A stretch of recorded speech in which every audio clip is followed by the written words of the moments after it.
Hey guys, how's it going? This is a time-lapse drawing of the fastest man in the world, or at least at the time this video was uploaded. He's the first Olympian to win back-to-back golds in both the 100 and 200 sprint. The last sprinter who was able to defend his Olympic title was Carl Lewis in '88, but again, Usain was able to set the bar to a whole new level with his accomplishments.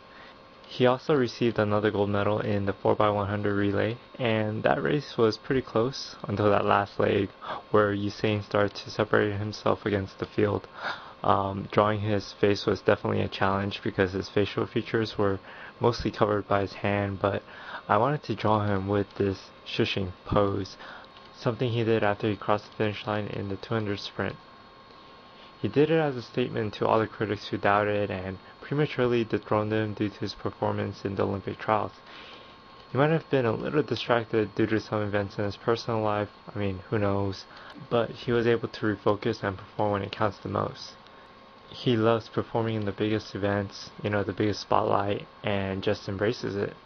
So after I shaded in most of his face, I move on to drawing his left arm and try to find certain muscle groups in a compact area of space. I'm trying to define his deltoids a little more by adding some values where his bicep meets. I'm starting to draw in the crease on his forearm, which is created when the forearm is rotating. Another tricky part was actually drawing in the fingers themselves because there didn't seem to be too much change between one finger to the next.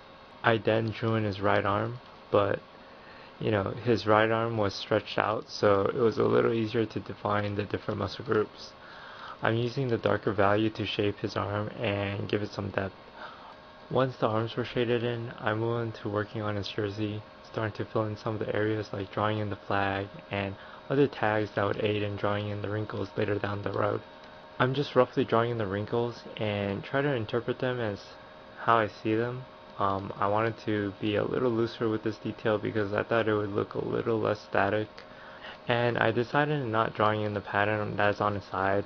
It was a detail that I wasn't too concerned about adding. So I'm going to let this video run. Thank you very much for watching, and definitely will be looking forward to see what happens in 2016. So I'll be uploading another one soon. So until then, take care.